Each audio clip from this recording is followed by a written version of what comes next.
ಓಹೋ ಭಕ್ತ ಶಿರೋಮಣಿಯಾದಂತಹ ನಾರಾಯಣನಿ ಪ್ರತಿನಿತ್ಯ ಆಗುವಂತ ಪೂಜೆಯೂ ಹಿಂದಕ್ಕಾಗಲಿಲ್ಲ ನಾರಾಯಣ. ನಿನ್ನ ಮನಸ್ಸಿನಲ್ಲಿ ಏನು ಆಲೋಚನೆ ನಡೆದಿರೋದು ಬೇಗನೆ ನನ್ನ ಮುಂದೆ ತಿಳಿಸುವಂತೆ ನಾವು ನಾರಾಯಣ.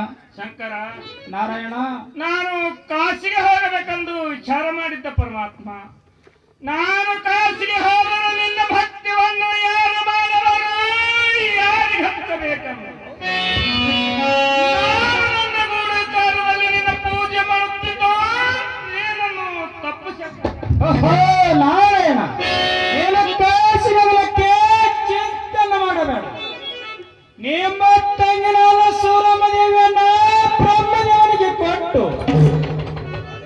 ಆತನ ಲಗ್ನವನ್ನು ಮಾಡಿ ತಂದು ನನ್ನ ಪೂಜೆಗೆ ನೇಮಿಸಿ ನೀನು ಕಾಶಿ ಹತ್ರಕ್ಕೆ ಹೋಗಿ ಬಾ ನಾರಾಯಣ. ಇದಕ್ಕೆ ನನ್ನ ಅಪ್ಪಣೆಯಾಗಿರುತ್ತದೆ. ಶಂಕರ ನಾರಾಯಣ, ಈಗ ನನಗೆ ಸಂತೋಷವಾಯಿತು ಪರಮಾತ್ಮ. ನಾನು ಮನೆಗೆ ಹೋಗಿ ಮನದಿಗೆ ಸವರ ತಿಳಿಸಿ ಲಗ್ನವನ್ನು ಮಾಡಿ ಬ್ರಹ್ಮದೇವನ ನಿಮ್ಮ ಪೂಜಕ್ಕೆ ನೇಮಿಸಿ ನಾನು ಕಾಶಿಗೆ ಹೋಗಲಿಕ್ಕೆ ಆಶೀರ್ವಾದ ಮಾಡು ಶಂಕರ.